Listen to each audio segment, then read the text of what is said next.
Everybody, thank you for joining us at this regular meeting of the Madera City Council. Today is Wednesday, September 16th.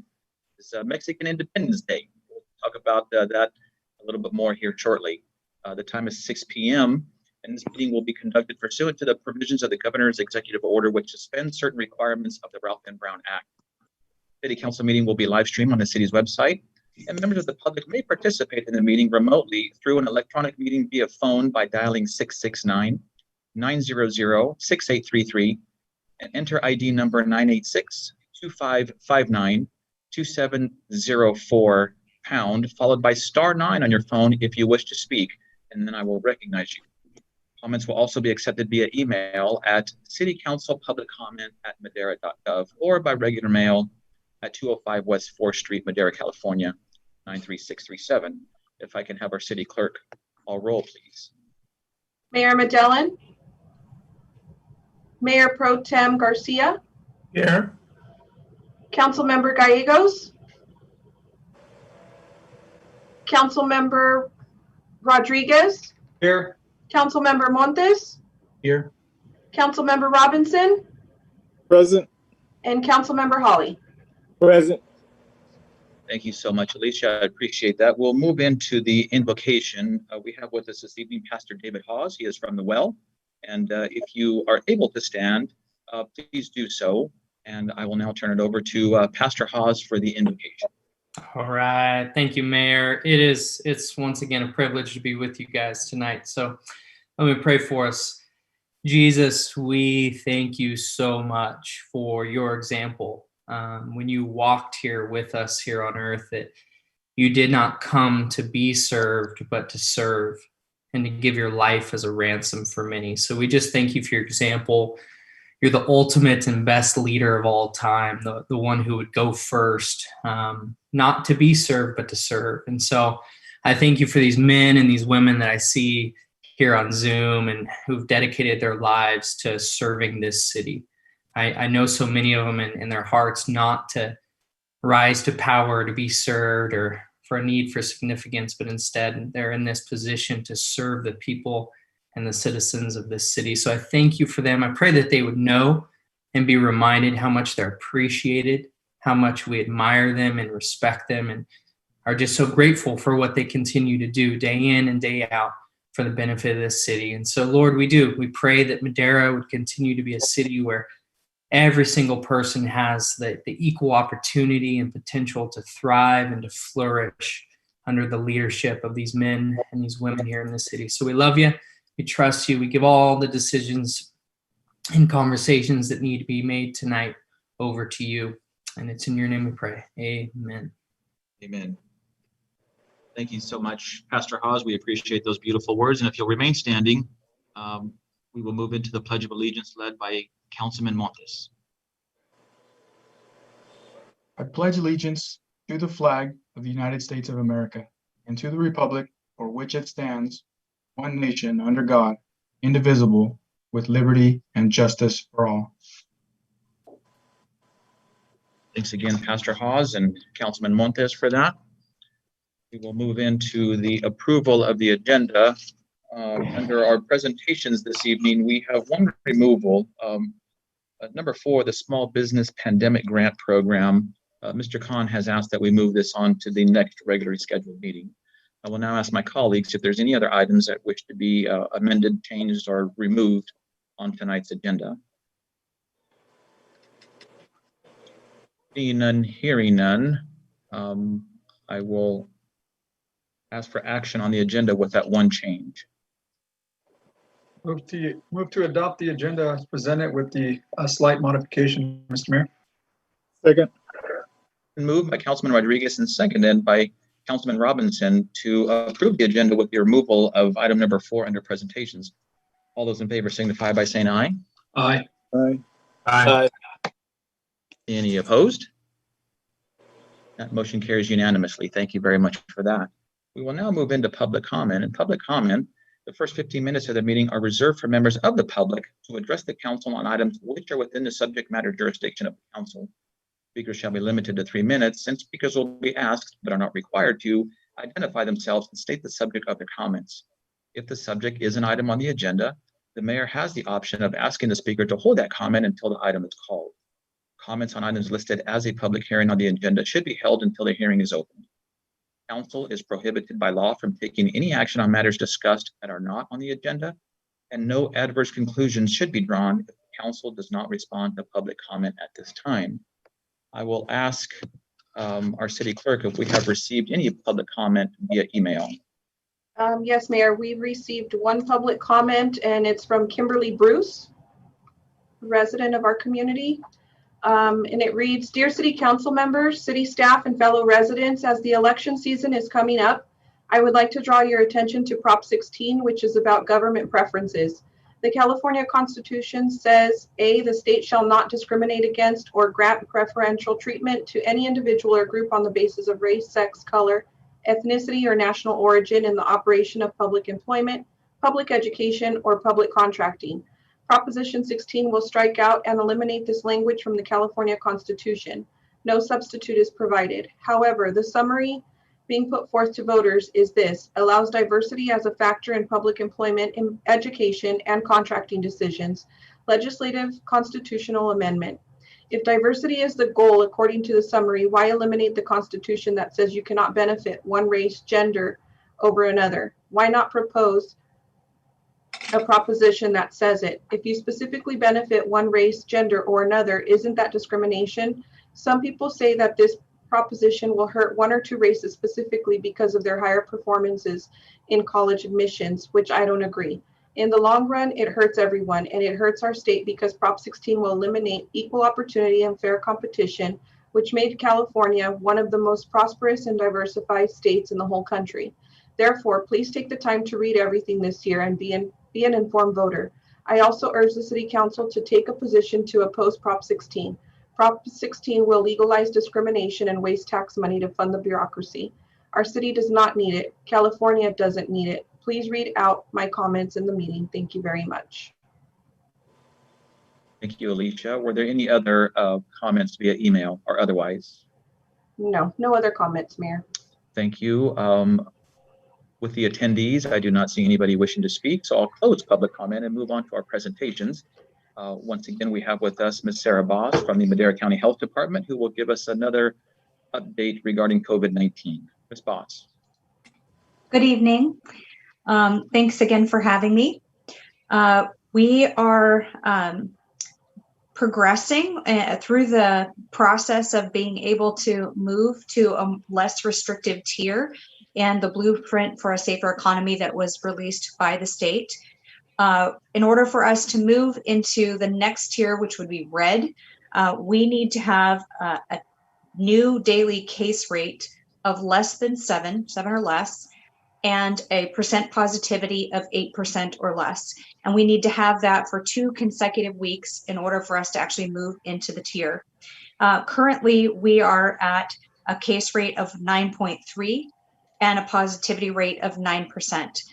That is moving in the right direction, and we're hopeful that we will be able to move into the red tier within the next month. We continue to report new cases. Our average is lower than it was. Certainly our case rate is at 9.6. That's based on episode. So episode meaning in the system, we actually go through and figure out when their symptoms started, and that's the episode date. According to report date, because those are the numbers that you're seeing every day that are coming through, we're still seeing reported about 20 cases per day, and that's an average. So you can follow all of our data on our data dashboard. You can find that by going to maderacounty.com/COVID-19, and there's a real close to the top button to click on the dashboard, and you can follow our data there.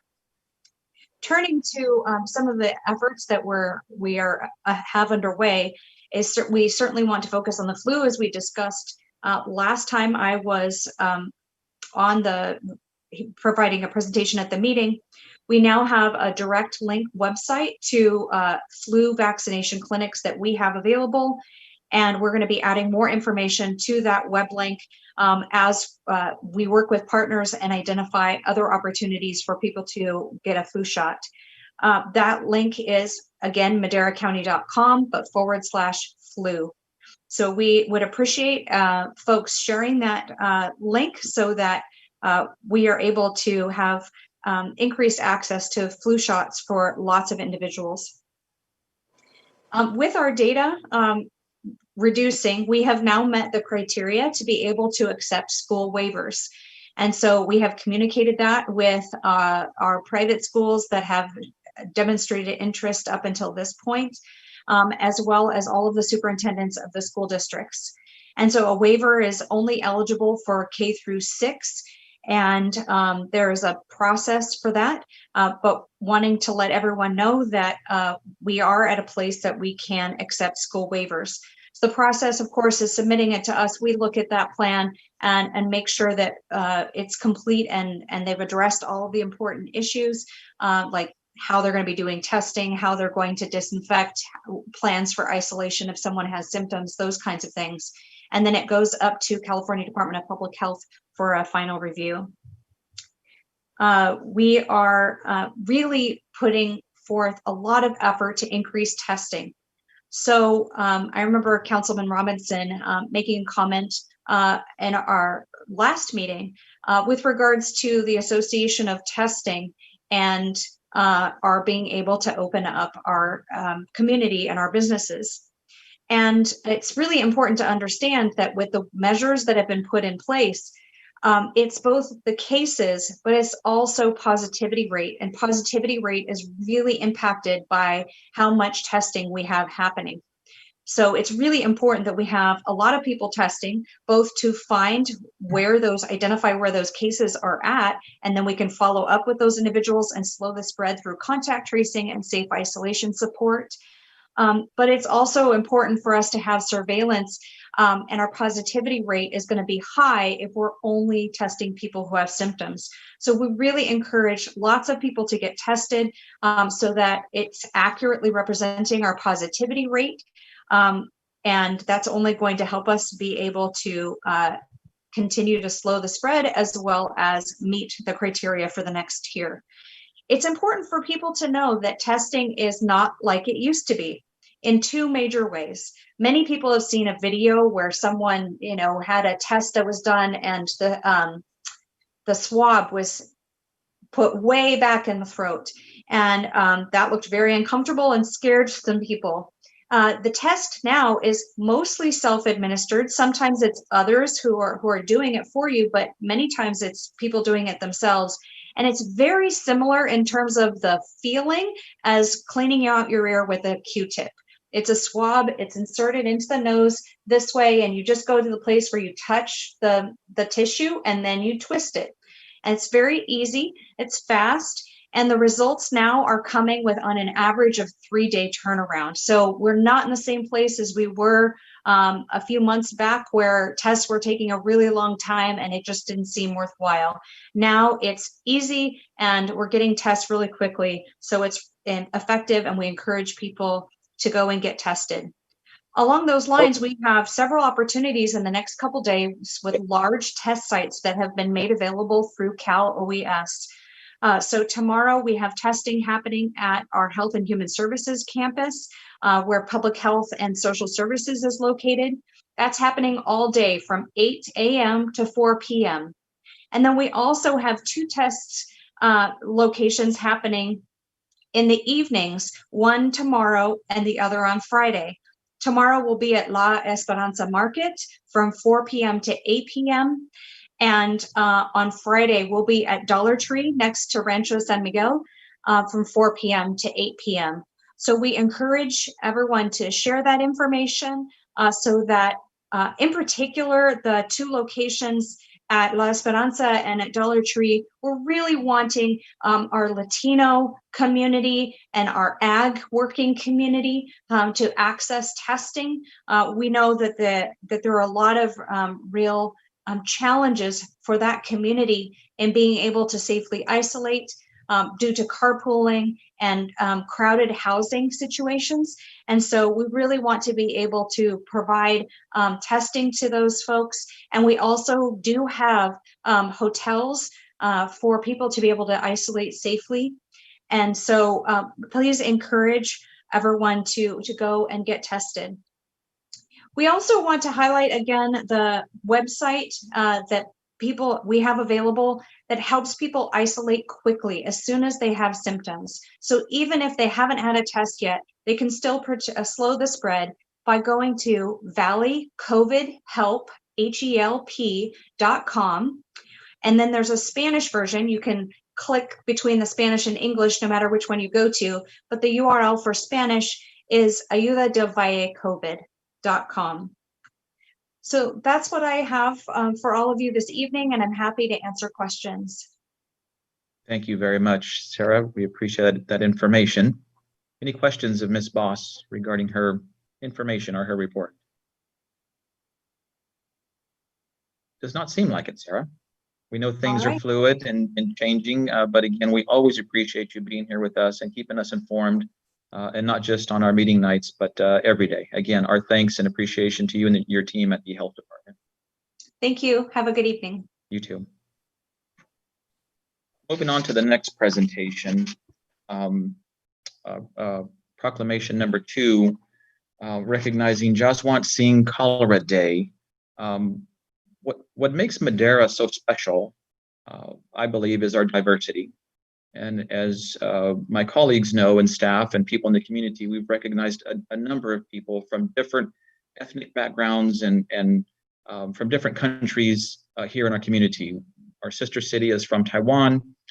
We've had the Sikh community here and many, many others. And I was very intrigued when there was outreach to me regarding Mr. Jaswant Singh Cholera Day. This person was a human rights activist. This person was very special. He stood up for all people, for their dignity and for their rights, and not just in the Punjab region of India, but actually worldwide. And I thought it would be appropriate to recognize him. And I will have Mr. Singh in a moment say a few words, because he really dedicated his life to other people. And so before I get into the proclamation, I'd like everybody to welcome Mr. Singh, who would like to maybe give us a little history and why we're here this evening. Thank you so much, Mayor. You're welcome. Hi, my name is Harman, and I'm the Program Associate of the Jakara Movement, a nonprofit community organization that works with youth throughout the region. First off, I'd like to thank the entire Madera City Council for taking the time to recognize such an important figure of the Sikh community. As some of you may know, Jaswant Singh Cholera was a human rights activist who uncovered the wrongful deaths and disappearances of Sikhs throughout India. He was a loving father, a caring husband, a dedicated friend, and a courageous community member that, despite being threatened by corrupt officials, toured the world, including the UK, US, and Canada, to share about human rights abuses in Punjab. His daughter ended up going to school right here at Fresno State in the Central Valley. It was his fearless work to record the names of victims and the families that allowed so many people to find solace when their children had been kidnapped. There's no greater longing than a mother keeping hope that her disappeared child may still be alive. Jaswant Singh Cholera is a hero and role model to not only the Sikh community, but to anyone who advocates for justice and accountability. It was due to Jaswant Singh Cholera's fierce advocacy for justice that the doors were open for many Sikhs to find asylum throughout many cities in California, including a large population here in Madera. Once again, the proclamation of Jaswant Singh Cholera by the Madera City Council is much appreciated and should be celebrated by all. On behalf of the Jakara Movement, the Sikh community of Madera and beyond, we thank the city of Madera for this important proclamation. Thank you very much for those kind words, and again, welcome. I'd like to read the proclamation for Jaswant Singh Cholera Day. It says, whereas Jaswant Singh Cholera was a strong advocate for the democratic and human rights of all people, and whereas Jaswant Singh Cholera was a highly respected leader within the Sikh community and beyond, and Jaswant Singh Cholera documented human rights abuse and fought for the dignity of all that had their humanity trampled by the Indian government. And the city of Madera is proud of the Sikh community and is home to broad service organizations such as the Gurdwara Gurmat Parkash Madera, Madera Sikh Temple, and the Jakara Movement. that are all committed to social justice for all. And whereas September 6th is recognized by Sikhs and human rights supporters across the world as the date of the kidnapping and murder of Jaswant Singh Kalra in 1995. Now, therefore, let it be resolved that I, Andrew Madillan, Mayor of the City of Madera, do hereby proclaim the 6th day of September 2020 as Jaswant Singh Kalra Day in the City of Madera. I am very proud to do so, and I applaud you, sir, and thank you very much. Thank you, Mayor. Thank you, Mayor. And thank you, the rest of the council, too.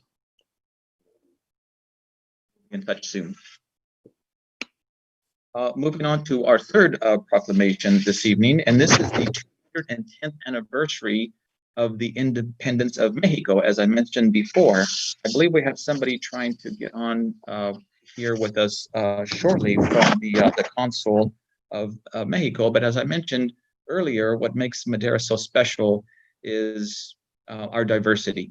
And the people who are here, and we're made up of immigrants from countries from all over the world. A large number of our residents, of course, here in Madera are immigrants from Mexico. We are a proud people. We're hardworking people. We're rich in our traditions. And there's just such a wonderful, beautiful history in Mexico, and it's truly our neighbors to the south. The proclamation reads the 210th anniversary of the independence of Mexico, whereas as home to the people of various cultural backgrounds, the city of Madera is strengthened by their presence and many contributions to our daily lives. Within a large representation, the Mexican community shares its rich traditions, cultural perspective, and wonderful history. And whereas this city has a longstanding tradition of acknowledging milestones and events of importance, we proudly commemorate the 210th anniversary of Mexico's independence as our residents of Mexican ancestry, and significantly to the unique multicultural heritage of the city through their achievements and enduring legacy. And whereas it was on September 16th, 1810, that Mexico obtained its independence from Spain in a long and hard-fought struggle. It was through the vision and perseverance of great leaders, Father Miguel Hidalgo and Costilla, that liberation came to the Mexican people. Now, therefore, let it be resolved that I, Andrew J. Madillan, Mayor of the City of Madera, do hereby proclaim the 16th day of September 2020 as the 210th anniversary of independence of Mexico.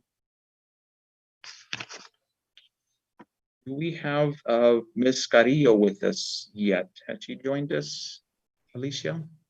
Hello, I'm here. There you are. Good evening, Adriana Gonzalez Carrillo. Thank you so much for being with us.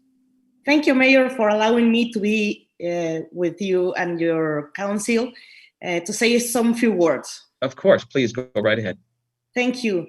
Today, Mexico celebrates the 210th anniversary of our independence. Every year on this date, Mexican embassies and consulates around the world celebrate this occasion with great pride. We commemorate that on the night of September 16, 1810, the Reverend Don Miguel Hidalgo y Costilla, Mexico's founding father, called upon the people in Dolores town to fight for a free and open nation to escape the Spaniard rule. 200 years and 10 later, we celebrate a democratic and sovereign nation. And today we celebrate also those men and women who gave us our homeland and freedom.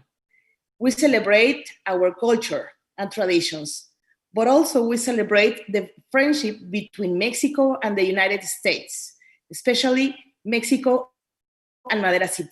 Mm-hmm. Today, we celebrate our community who put our country's name on high with their effort and hard work. This day all together, we celebrate the pride to be Mexican. Thank you to all the council members, Santos Garcia, Cici Gallegos, Jose Rodriguez, Steve Montes, Derek Robinson, and Donald Holly for this proclamation that recognizes the 210th anniversary of the independence of Mexico. Thank you, Mayor Andrew Medellin. I'm grateful for your closeness to our community, for recognizing the contributions of Mexicans to the city, and above all, for all the efforts to keep Madera's cultural diversity alive. On behalf of all the Mexicans in the Central Valley, with great honor, I received this proclamation. Y viva México, y viva Madera. Ay, muchas gracias. Viva Mexico y viva Madera. Thank you so much. And normally we would be taking pictures right now and I would be handing you the proclamation. But maybe on the 211th, we would be able to do that. And we would certainly welcome you next year as we continue to celebrate every year. Thank you, Mayor. Thank you to everyone. You're welcome. You have a good evening and thank you for being with us. Thank you. Ciao. Bye-bye. As was mentioned before, we removed the fourth presentation. So we will move into our consent calendar. I will now ask my colleagues if there's any consent item that you wish to pull and or further discuss.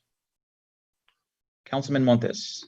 I just have one thing, Mr. Mayor, disclosure on B5. I'm a non-compensated board member for one of the subrecipients, but I will still be participating today. I just want to disclose that for the record. Okay, just disclosure, so we're not going to pull that one. Any other council member wishing to pull any particular item? I will ask our city clerk if anybody via email, phone call, or otherwise has any questions, concerns about the consent calendar.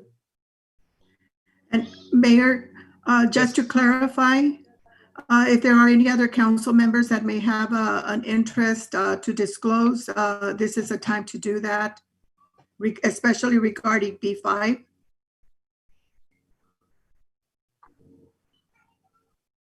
Thank you.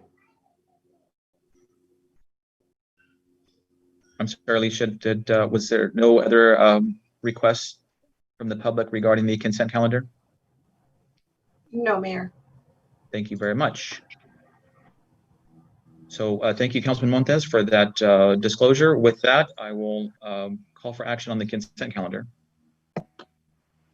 Move to approve the consent calendar as presented, Mr. Mayor. Thank you. Been moved by Councilman Rodriguez and seconded by Councilman Montes to approve the consent calendar as presented. All those in favor signify by saying aye. Aye. Any nays? Mr. Mayor, just for the record, I'm not sure, did we introduce Councilwoman Gallegos? I know that she was absent earlier on, so I just want to make a note of that. For the record, we will show that Councilwoman Gallegos is with us and I believe has been with us maybe shortly thereafter the roll call. Thank you very much, Councilman. Thank you. So I called for the question. The ayes have it. There was no nays or abstentions. Is that correct for the record? Correct. The consent calendar passed unanimously.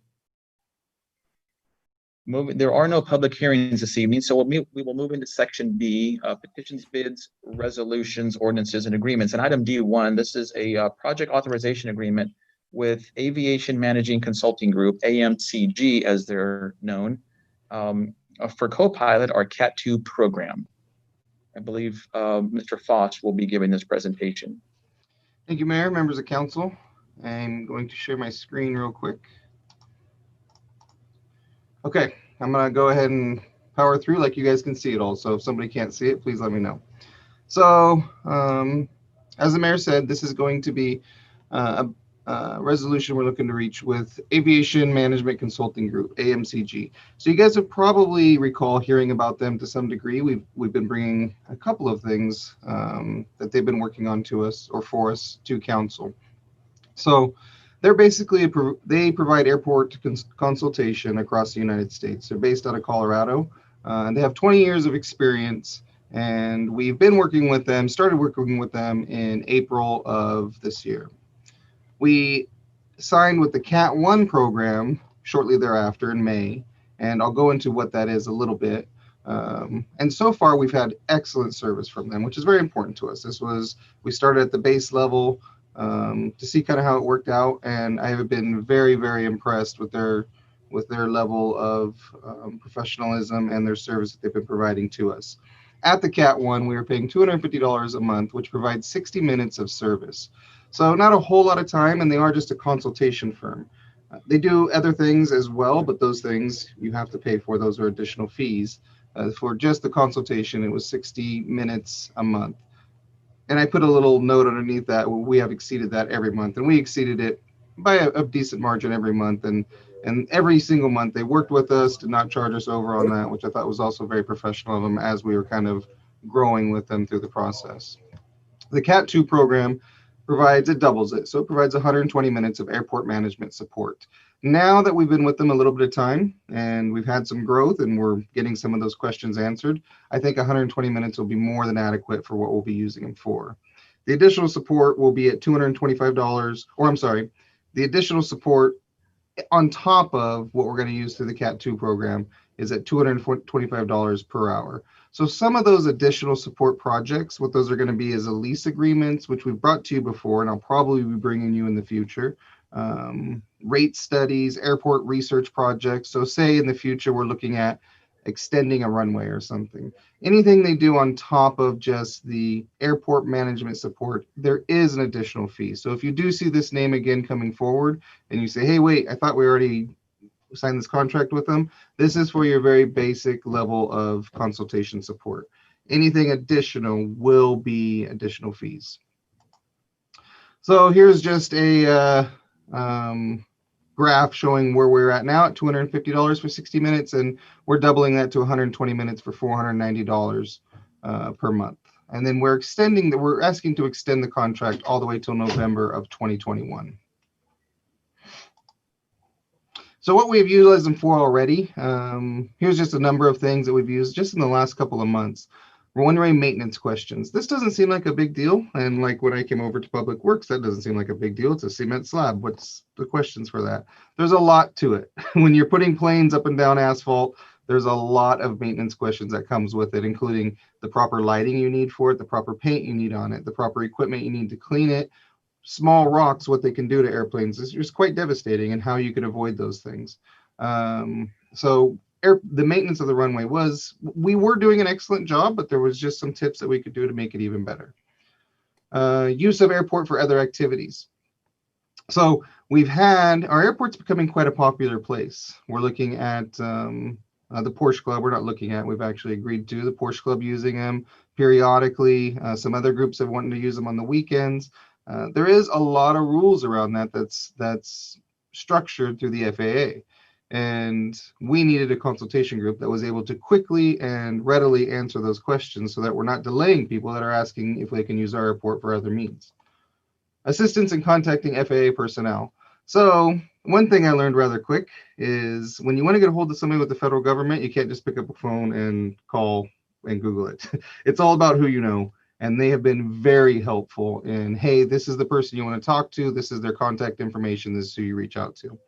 Again, it seems small. It's extremely helpful in building those contacts. Assistance in opening new airport business. So we are actively right now, and I hope to share with the council in just a short couple of weeks, but we're actively trying to bring new business out to the airport.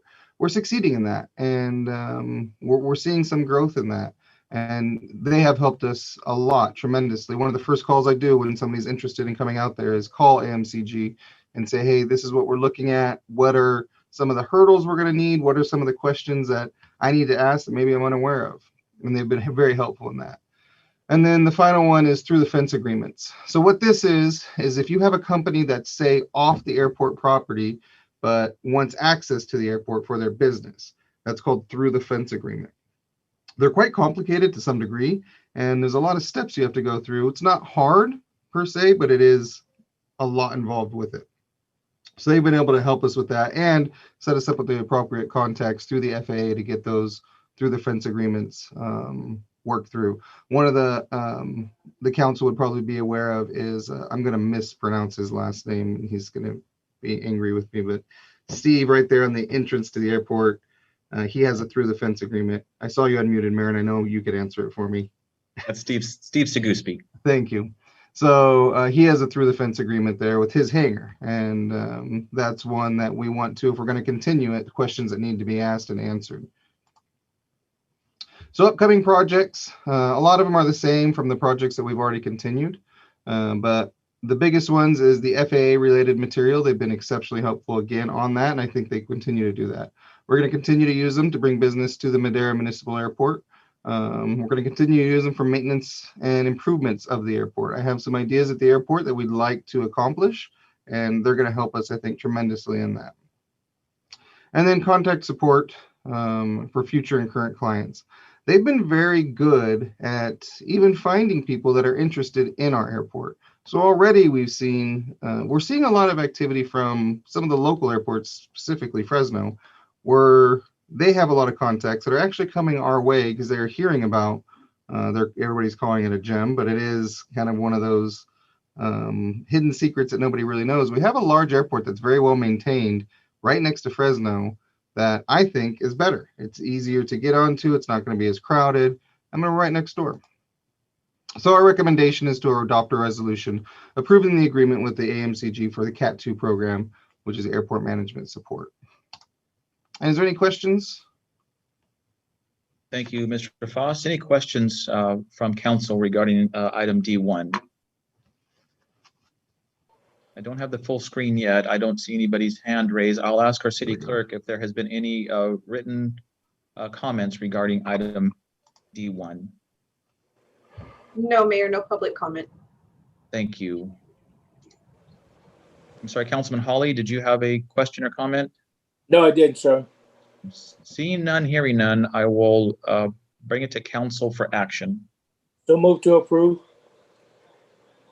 Second. Second.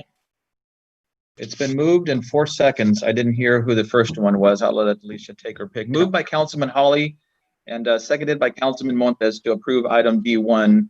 All those in favor signify by saying aye. Aye. Aye. Opposed? That motion carries unanimously. If I can just take a quick time out on that particular item, I know we've just passed it. And I don't thank our team enough individually, and of course the whole team and all the directors are here with us, and so I appreciate all of you and your dedication. But just a quick reminder that we had a hole to fill at Public Works, and our city manager, Mr. Rodriguez, made the decision to bring over Mr. Foss from PD, who is our public work director and also wearing the hat of our airport manager. And as he mentioned, this is just a very, very small fraction of what the responsibilities are. And I just wanted to take this time publicly, Dan, to say thank you very much. I think you've really taken the ball and ran with it. You've worked with consultants and the team here at the City of Madera, and I know firsthand that you've been doing an excellent job. So I just wanted to say to you and the rest of the team, thank you very, very much for your dedication and your efforts. Thank you, Mayor. I really appreciate that. Thank you. Ditto, ditto. Thank you, Mr. Councilman. Item D2, this is the pedestrian hybrid beacon at the intersection of Stadium Road and Gary Lane. This is exciting too, and just needed and been needed for a long time. The recommendation is to adopt a resolution approving the agreement with Peters Engineering Group, PEG, in the amount of $31,075 for professional engineering services, and authorizing optimal services up to $3,000 for a pedestrian hybrid beacon at the intersection of Stadium Road and Gary Lane. This is city project number TS29. I believe Mr. Aldama will be presenting this one. Victor, you with us? Yes, let me share my slides. Hello, good evening, Mr. Mayor, council members. Are you able to see my screen? Not yet. Not yet? Yeah, I think. I can see it. Yeah, yes, I can see it. You're with us, Victor. Okay, got it.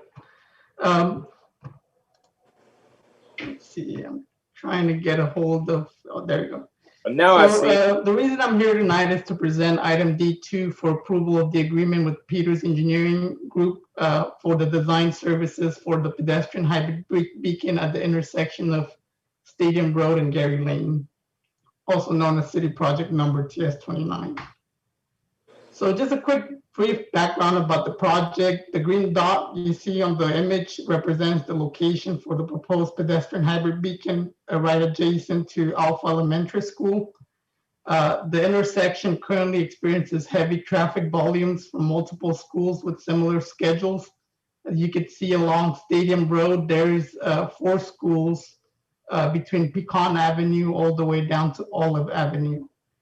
It is currently estimated that the intersection is, the crosswalk is used by more than 200 pedestrians during peak hour in the morning and the afternoon. It is staff determination that the pedestrian hybrid beacon would be the most appropriate measure for pedestrian safety at this location. So right around the next couple of slides, I'll be showing you guys a couple of video representing how the pedestrian hybrid beacon works. Just a brief history about the project. Requests for proposals were advertised on June 12th with due deadline by July 10th, 2020.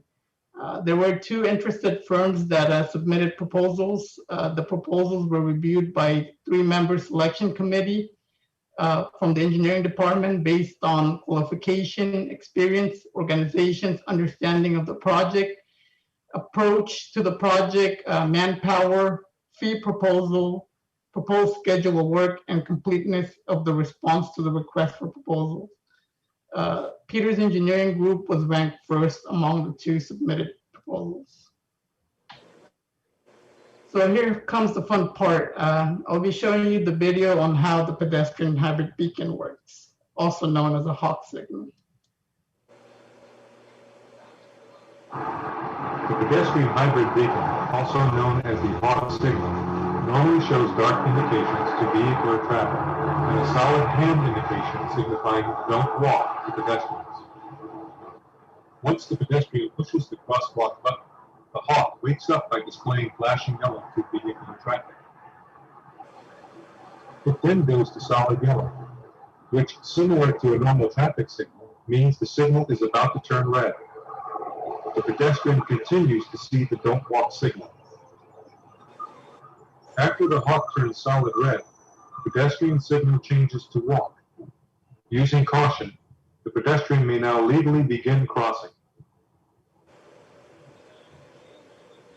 After the walk phase, a flashing don't walk phase accompanied by a numerical countdown will begin. Pedestrians may finish crossing if they had already started, but they may not start from the sidewalk. Vehicular traffic sees flashing red. Each vehicle must stop, but then may proceed if safe to do so without endangering pedestrians or other traffic. At this point, the hawk signal reverts back to its default mode of being dark for vehicular traffic and displaying don't walk pedestrians. Should another pedestrian push the button soon after the previous walk phase, there will be a predetermined time to allow vehicular traffic to clear before the sequence starts again.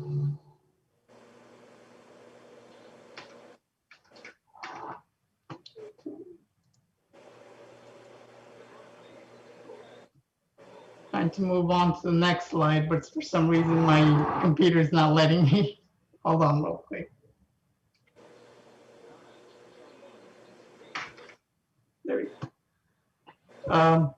In conclusion, it is staff's recommendation that the City Council approve the agreement with Peters Engineering Group in the amount of $31,075 for professional engineering services and authorizing optional services up to $3,000. I'll be opening it up for questions. Thank you very much, Mr. Aldama. And again, this is just for the approval of the engineering services with a slightly under 10% contingency. Can you remind us what the cost is? I know it's part of our CIP program. What is the cost for the actual hawk itself? Do you have that with you? Yeah, the original CIP included about $154,000 total. However, the consultant that provided a proposal preliminarily is putting a number of roughly around $250,000. Again, that's just preliminary for starting numbers, but it might be lower or a little bit higher. It's hard to put a price on so many children and adults, for that matter, that walk to those schools. You had pointed out that there's 4 schools, 2 very close, obviously across the street right here on where this crosswalk is. So it certainly has been needed for a long, long time. I'll ask my colleagues if you have any questions of Mr. Aldama regarding this item. Councilwoman Gallegos. Thank you, Mayor. Victor, quick question. they have projected here like hours to do the information, the engineering the organization is going to need. So for instance, it says construction support service from a senior civil engineer, 16 hours estimated at $4,500. If it didn't take the 16 hours, are we bound to that? If it took 10, then the price would go down. Do they stick to those hours that they're putting here on the draft, or is there a wiggle room where it might not take as long? There's usually a wiggle room, so if they don't use all the hours, they won't bill for it. Yeah. So there's a chance that it could be less than 31,000. There could be a chance. Okay, yes. great. Thank you. Thank you, Councilwoman. Any other questions from my colleagues? I'll ask our clerk if we've received any questions or comments regarding this item via email or otherwise. No comments. Thank you very much, Alicia. So I'll bring it back to council for action on item D2. Move to approve as presented, Mr. Mayor. Second. Moved by Councilman Montes and seconded by Councilman Rodriguez to approve item D2 as presented. All those in favor signify by saying aye. Aye. Any opposed? Seeing none, that motion carries unanimously. Thank you very much. Thank you, Mr. Aldama. Great presentation. Look forward to seeing that up. Hopefully by the time school starts, whenever that is. All right, have a good night. You too. I saw you snicker there, Cece. Councilwoman Gallegos. Yeah, we don't know when that is, do we? Hopefully soon. Hopefully soon. Moving on to admin reports. Item E1. This is the cannabis tax measure. This is an update regarding public information to the public regarding Measure R. I believe Mr. Rodriguez will be presenting. Yes, I will, Mayor. Thank you very much, members of the council. Arnoldo Rodriguez, City Manager. Allow me to share my screen.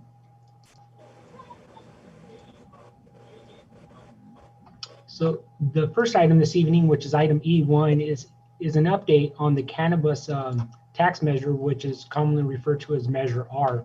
As the council may recall, Measure R is going to be on the November 3rd general election ballot. This is a city-wide ballot only. So only registered voters within the city of Madera are eligible to vote on Measure R. This was placed on the general election ballot by council back in the middle of July. And what this ballot would do, if approved by the voters, which is a majority vote, which is 50% plus one, this would establish the maximum that the city can tax cannabis users per the rates identified on the screen. At a future date, the council would then, in terms of a future, not necessarily tonight, but at some future council meeting, the council at that point would have the discretion to establish the land use regulations pertaining to cannabis. So the purpose of tonight's meeting is to inform the council and the community that we are going to have information sessions coming up. Those information sessions are going to be led by HDL, who's our consultant, as well as city staff. The first information session for the community is going to be on Thursday, October the 1st at 6 p.m. It's going to be via Zoom. The second one will be Wednesday, October the 14th at 6 p.m. That session will be in Spanish, and that's going to be for our Spanish-speaking community. The goal is to have the entire session in Spanish. And then the following evening on Thursday, October the 15th at 6 p.m., we will have an English session again, and that again is at 6 p.m. All three sessions will be via Zoom. The purpose of the sessions is to provide information. As the council may recall, city staff cannot play a role in terms of advocating or encouraging or discouraging how the community votes. Rather, the goal is to provide information to the community so they feel as though they're informed of what the measure does and doesn't do. The other item that I'd like to announce this evening is we have established a website for Measure R. Again, this is informational only. And that website is, if you go to the city's website, madera.gov /measure-R for Measure R. We're real creative here at the city. And we've also created an email link in case any community member would like to reach out to city staff. And that email address is Measure R, no hyphen, so just Measure R. Caps are not important at madera.gov. So again, we're extremely creative here at the city of Madera, And we said Measure R sounds like a good email address. So that's what we went with. And then we also have our telephone number, which is area code 559-661-4500. So again, the goal is to inform the community. The ballots are going to be mailed the first week of November. I don't have a specific date, but by looking at a calendar, very well could be November the 6th. I'm sorry, not November the 6th, October the 6th. I apologize for that. So the goal is to get this information to the community right at the beginning, prior to the ballots being mailed, and then somewhere in the middle. However, if the community at any time has any questions about Measure R, or if they'd like additional information, or if they would like to have a separate meeting apart, or if they cannot make either of these meetings, because again, the 2 English meetings are on Thursdays. For some reason, if they cannot make it, they can reach out to staff, and we would be more than happy to accommodate either an individual or a small group if they would like to meet to talk about Measure R. So again, this is informational only. No action is being requested this evening. And we are going to be putting these dates and times and all this information on our social media. And we are going to try to get this out to as many people as we can to make sure that the community feels that they're informed about what Measure R is intended to do. So with that being said, Mayor, thank you very much. Or unless council has any questions, I apologize. Thank you, Mr. Rodriguez. And yeah, just a couple. So you said that the Zoom meetings will be basically moderated by HDL and not necessarily staff or council.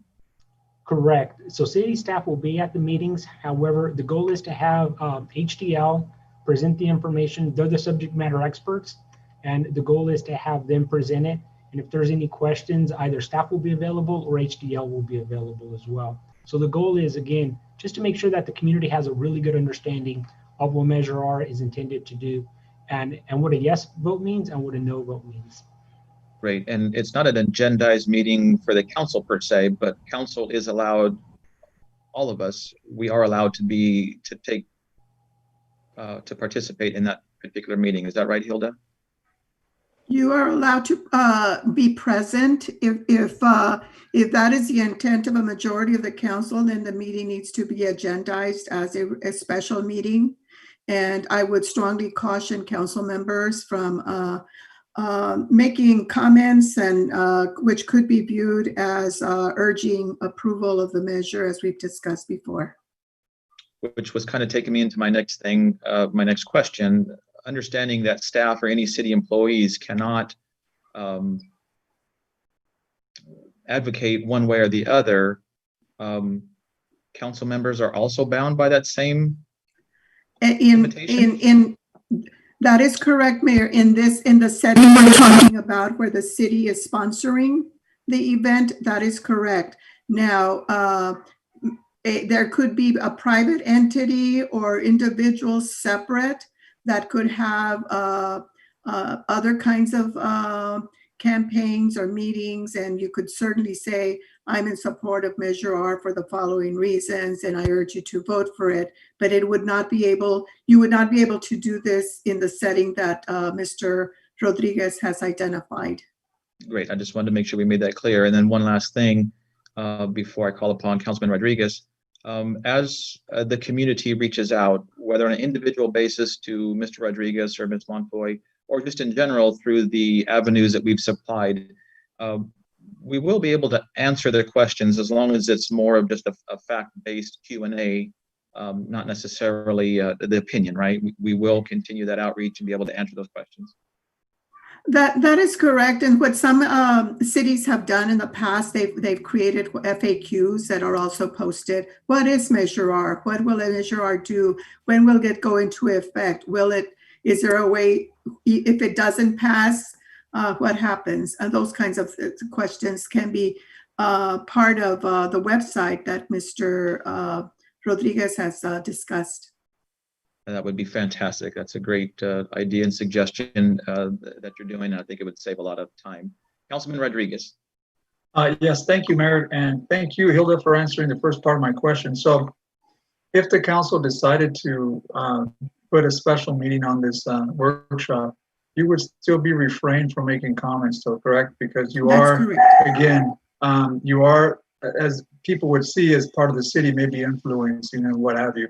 So at this point, if you said if the majority of the council, but if we're present, we can only listen and not make comments, correct? Just want to make sure to clarify. If you're not going to have a special meeting, I would have a concern if all of a sudden there's 4 of you present, because that creates a Brown Act problem. So it's probably helpful for you to let Mr. Rodriguez or Ms. Gonzalez know if you anticipate attending, and they will monitor. And if all of a sudden there's 4 or more of you that are going to attend, then they will set it up as a special meeting, just to be on the safe side.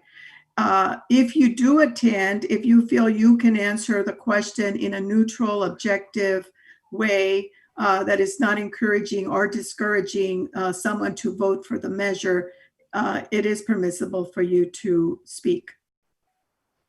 Thank you, Ms. Montoya. And just to reiterate also, because this is financed through city funds, then, we're not trying to persuade anybody. But if there is a different committee or what have you, different group, then if you're part of that, or if you're supporting that, then you can make your voice heard there as well, correct? Correct. So as long as Often it's there are committees that are established to support and advocate for passage or advocate for defeat of measures. And anybody can be, whether staff or elected officials, can be part of such an effort. Thank you for clarifying that, Hilda. Thank you, Mr. Councilman. Mayor Pro Tem Garcia.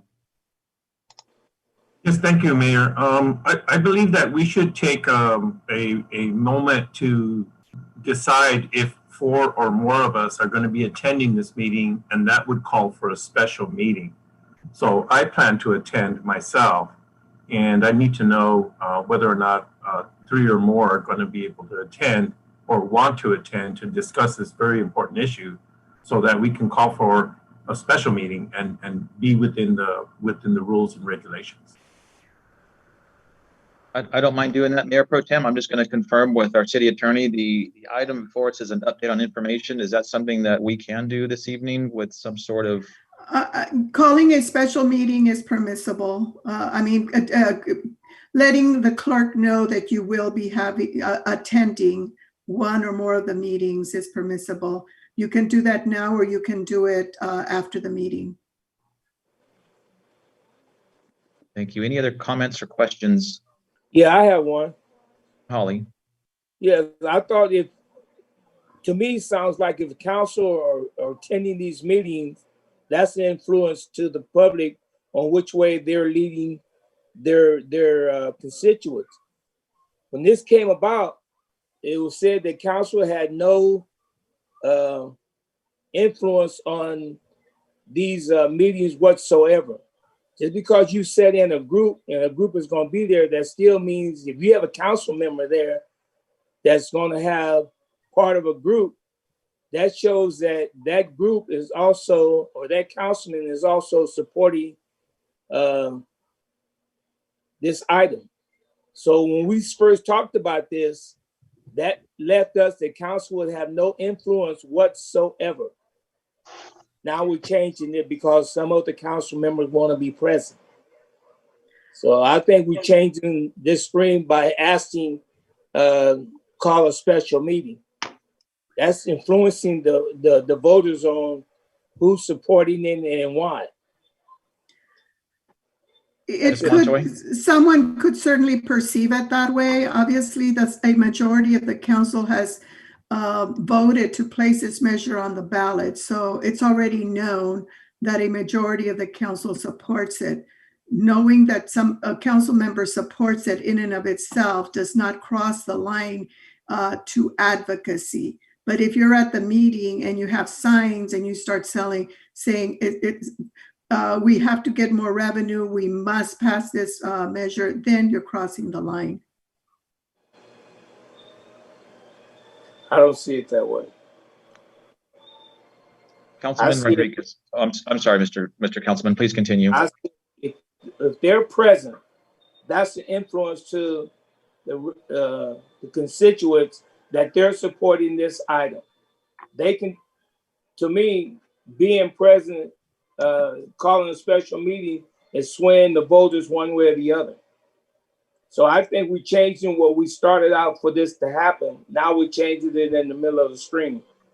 By some of us want to be present. If you're present, that means people's going to look at you as a constituency and you supporting this particular item.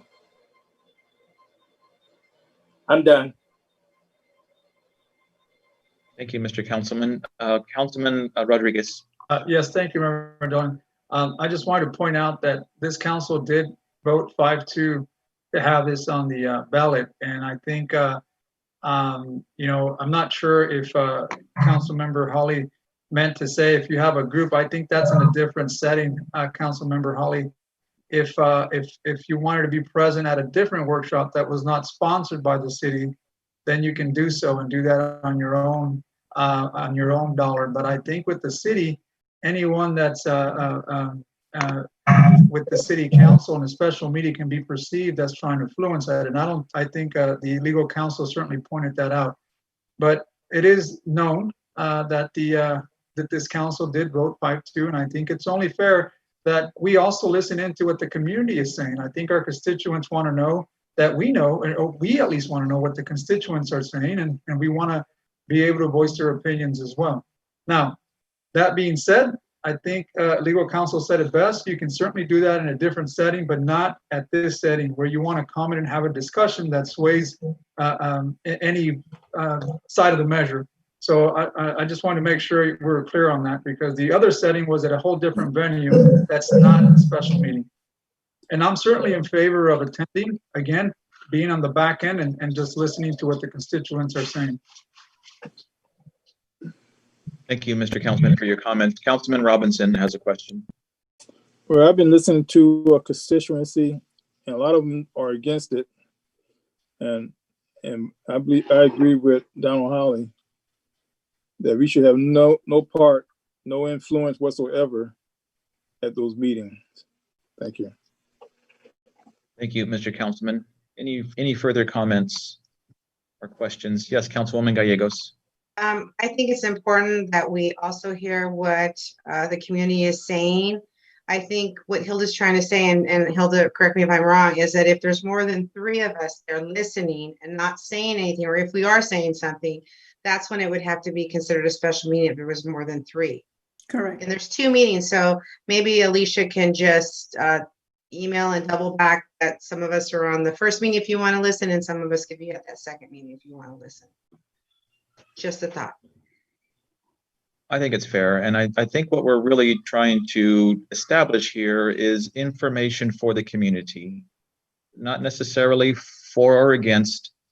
What we had said as a council is that we would make best efforts to inform the community. And I thank Mr. Rodriguez for doing so, not only with 2 English settings, but 1 Spanish setting, that we are not trying to sway, but answer all those questions that our community may have, so that on November 3rd, they will make an informed decision.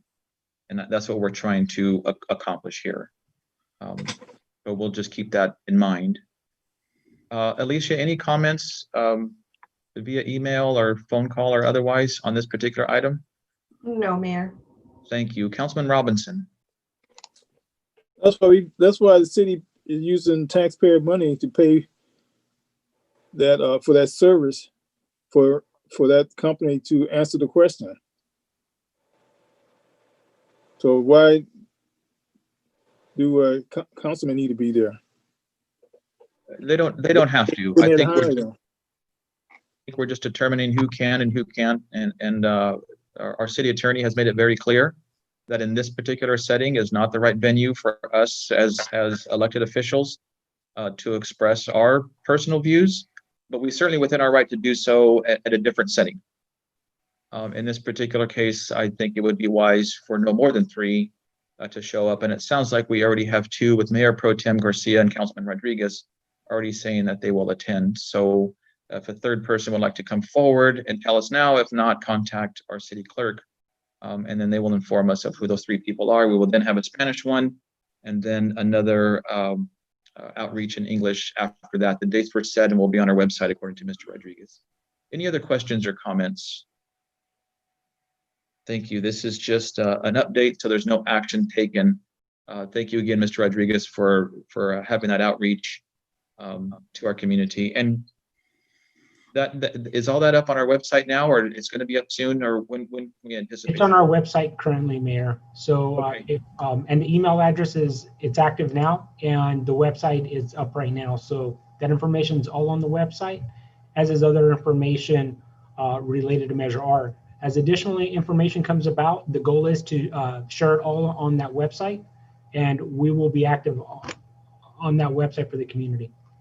That was going to be my point, is would there be an update as to either the number of questions or anything beyond the FAQs or things like that? And it sounds like you will be compiling those questions and things like that.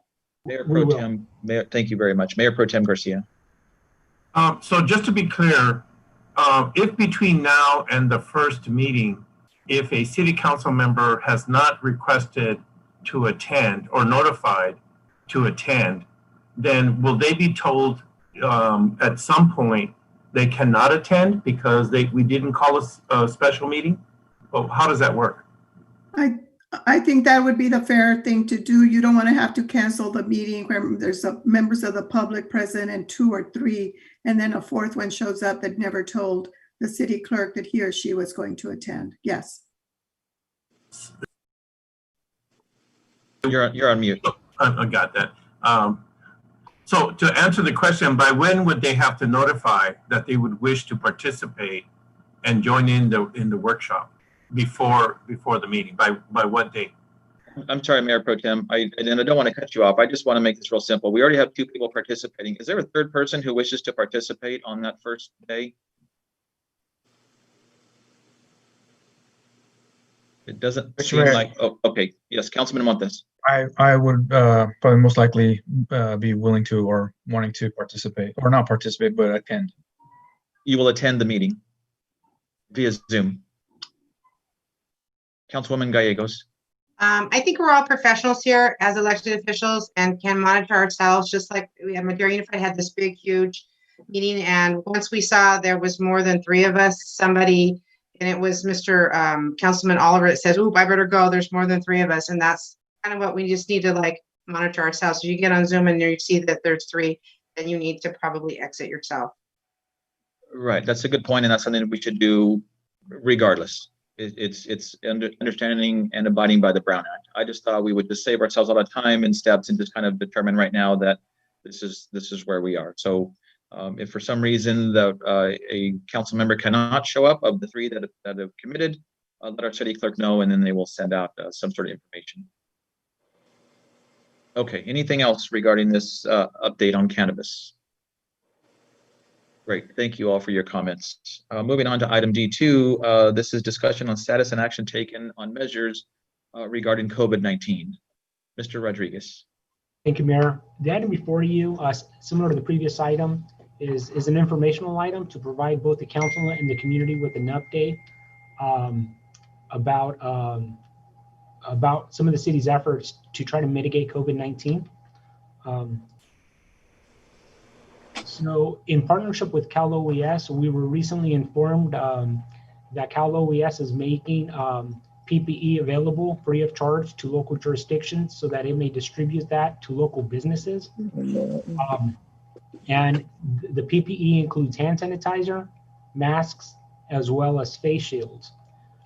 The city of Madera was recently made aware, and we've taken the lead. And when I mean we, it's really Gabby Salazar has taken the lead. And she has been collaborating with both Madera County, the city of Chowchilla, the Chamber of Commerce, Madera County EDC, the Madera County Workforce, and the Madera Fairgrounds. And so as part of this program, we got together, we identified how many local businesses there are throughout the county. We then broke those down by zip code, and we've identified how many businesses are generally in that area. And Cal OES has made it very clear that they would like one order from each county. So in this case, the city of Madera took the lead, and we put the order in last week to Cal OES. They've received it. I have not received confirmation in terms of the delivery date. However, they do have some standards, and one of them being it's that the only eligible businesses are businesses that are eligible to be open pursuant to the COVID-19 guidelines as established by the state of California. The overhead is currently showing what the city of Chowchilla has requested: 250 gallons of hand sanitizer, 6,000 masks, and 840 shields. That's a formula that, in partnership with Cal OES, we devised. The regulations for Cal OES were that every business was eligible for roughly 1 gallon of hand sanitizer, a 30-day supply of masks. These would be the disposable masks. The idea is you would wear a mask per day per employee. So if you have 2 employees, you would be eligible for 60 masks. And then we came up with a ratio of 25% of the employees would have a face shield. That again was done in partnership with Cal OES based on their guidelines. So this is free PPE for local businesses for a 30-day supply. Eastern Madera County requested 270 gallons of hand sanitizer, 120,000 masks, and nearly 1,700 face shields. In the city of Madera, we've requested 1,300 gallons of hand sanitizer,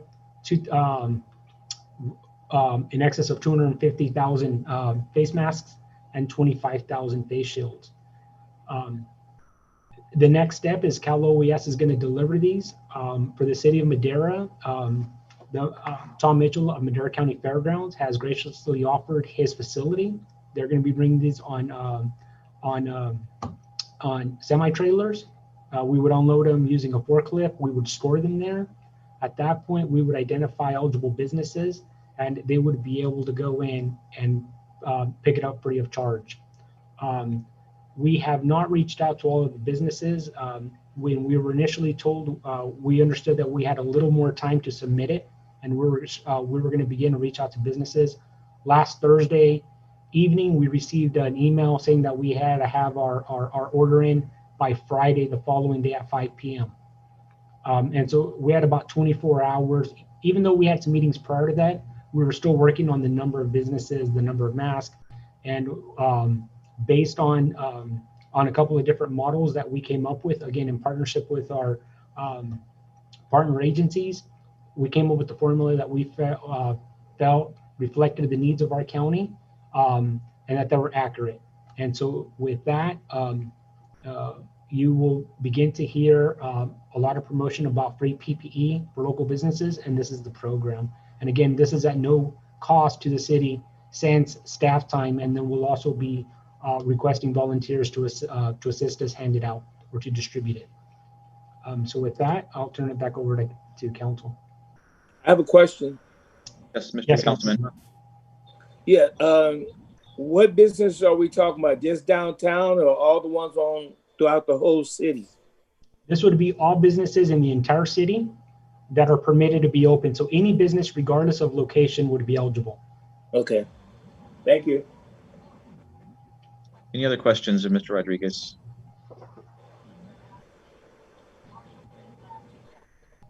See none, and this is just, you're looking for a particular direction, Mr. Rodriguez? I know. It's simply informational, Mayor. Thank you. Okay, thank you very much. We'll move on then to item E3. This is seek direction regarding the October 7th, 2020 City Council meeting.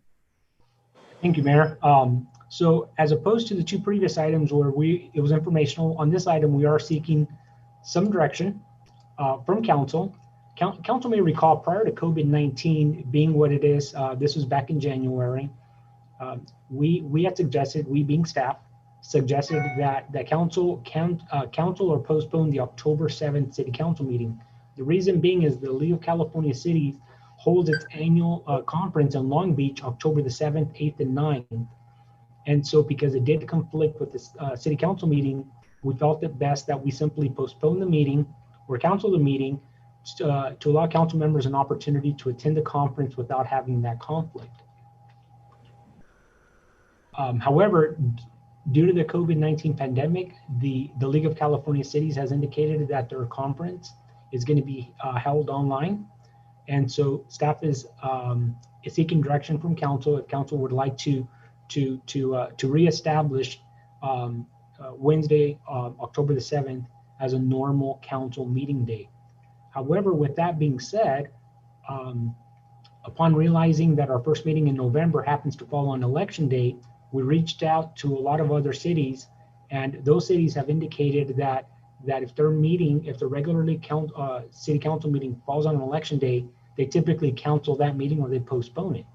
So staff this evening is seeking direction from council.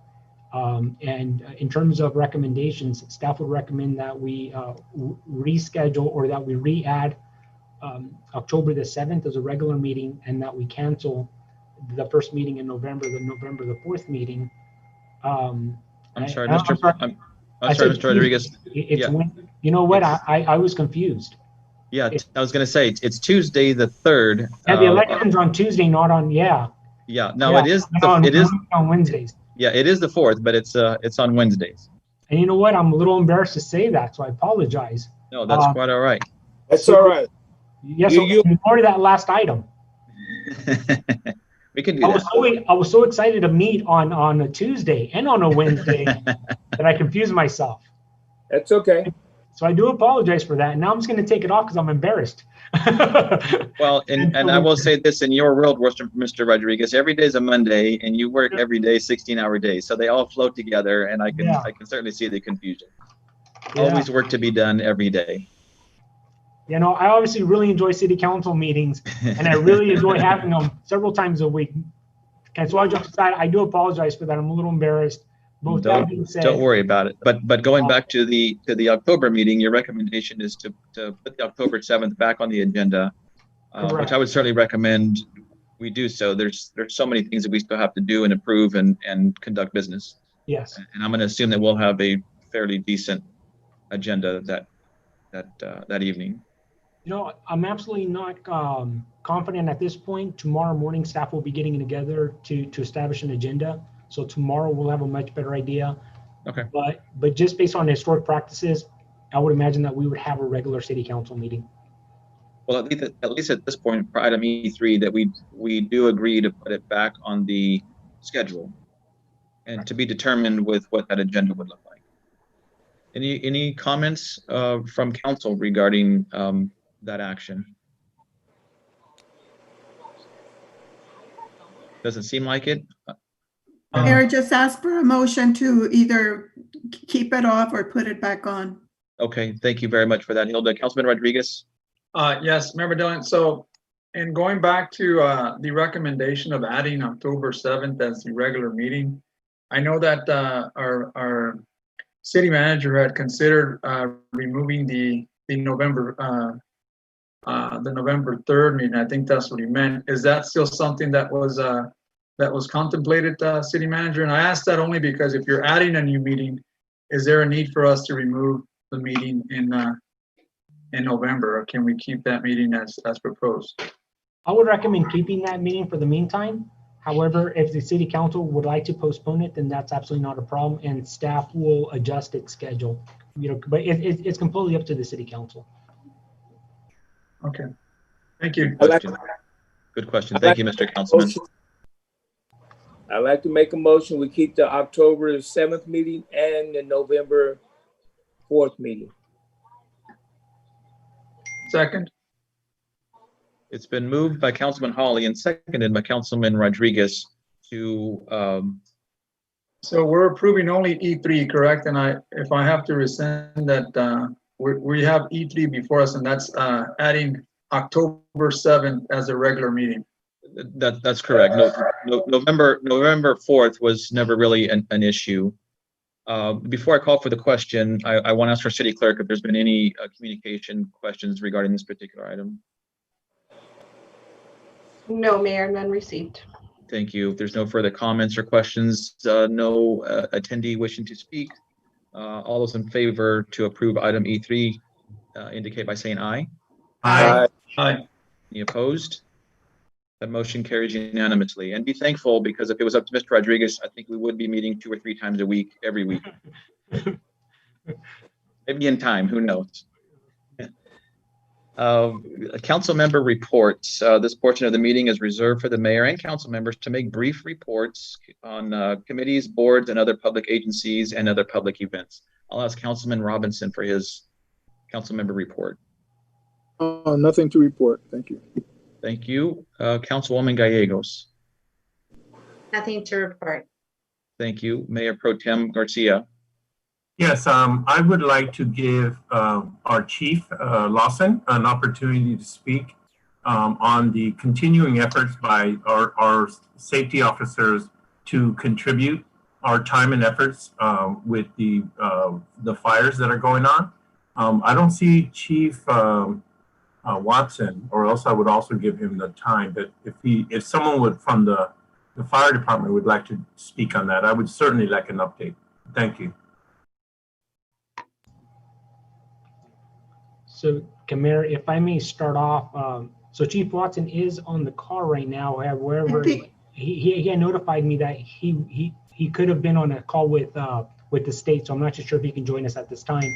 However, Chief Watson is. I believe the request is to have them speak at a future meeting since it's not on the agenda tonight, to address the fire issue at the next meeting. Is that correct, Mr. Garcia? There's nothing on the agenda tonight for them to speak about that. Yeah, and I apologize if I'm speaking out of turn. I was notified that we have our safety officers contributing to helping the people with the fire. And I just wanted to make sure that other people in the community knew about that. But if it's inappropriate for us to talk about this today, then for sure, yes, we can do this at a later date. Or the city manager and chief can send everybody a memo on the current efforts and the assistance that the city of Madera is offering. Yeah, we have received that already as city council members. We have that notification that our safety officers are contributing. I just wanted to make sure that our community knew that we are also helping out in Madera County. So if we have to do this at a later date, that's fine with me. Any other comments or reports, Mayor Pro Tem? Councilman Hawley.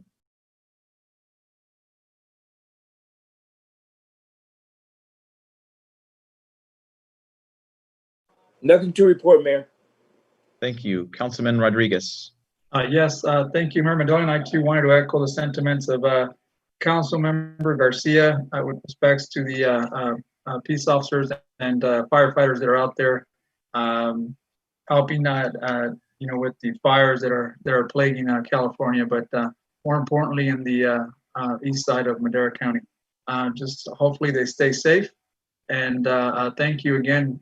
Much gratitude for everything on all your services. Thank you, Mr. Councilman. Councilman Montes. Nothing to report. Just hope everybody stays safe, and thank you everybody for everything you're doing. Thank you, Mr. Councilman. I agree. Everybody to stay safe, and we want to send our prayers and support for all the firefighters, first responders, and our police officers that we can get through these ugly fires as quickly as possible and put this behind us, as well as COVID. As I mentioned earlier in the meeting, when I talked about our team, not just our management team, but really all the employees at the city of Madera, we're not just a team. I really feel like we're a family. And we lost a member of our family in Keith Helmuth's father. And on behalf of the city council, Keith, and all of us here at the city and the community, our deepest condolences for the loss of your father recently. We will continue to pray for you and your family. Thank you very much. Yeah. Thank you very much, Mayor and Council, and everybody. I really do appreciate it. Amen. You're welcome. You're welcome. That is all I have for my report. I will now ask our city attorney to read the closed session items. Thank you, Mayor. Item G1 is public employee performance evaluation under Government Code Section 54957B1, title City Clerk. And G2 is conference with legal counsel, existing litigation under Government Code Section 54956.9D1. And there are two cases. One is City of Madera versus Kaur Singh, Trevino, and First Transit. And the second case is Rosario Nava versus Kalmaljit, Kaur Singh, Trevino, First Transit, City of Madera. Thank you. Thank you very much, Hilda. And just for the record, as we go into closed session, we will address those in reverse order. We will do G2 first and then G1. Thank you, everybody, for joining us this evening. I appreciate your dedication. I appreciate the community joining us. And with that, have a good evening. We'll adjourn into closed session.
We will be closing out our closed session today, minus our city mayor, who is indisposed at this time.